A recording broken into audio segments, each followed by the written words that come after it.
Hey guys, it's Blackstone Betty. Let me show you the perfect side dish or topping for your next steak off the Blackstone. These are my garlic butter bacon mushrooms. It's a tongue twister, but you're gonna love them.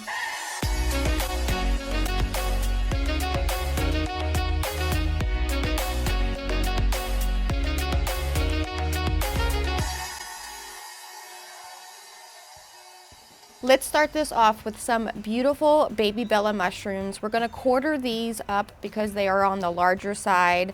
I've got some bacon that I already chopped up. That's going down onto the griddle first to slowly render out its fat so that we can have that liquid gold to add our mushrooms to.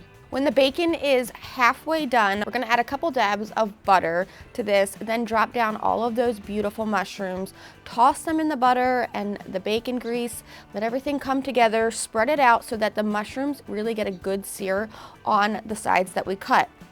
In the meantime, we'll chop up some fresh garlic. Fresh is key for this one. We'll add that to the mixture, let it cook for just another minute or two. We don't want our garlic to burn. That gives me a minute to chop up some fresh parsley. Then it's time to plate these up, finish them with a sprinkle of that fresh parsley and a post-dust of our Steakhouse seasoning. And now I cannot wait to get into this bacon and mushroom dish. Everything. I do, I love them. I just love these, they're so good. I could eat the whole bowl. Isn't that weird that it's mushrooms?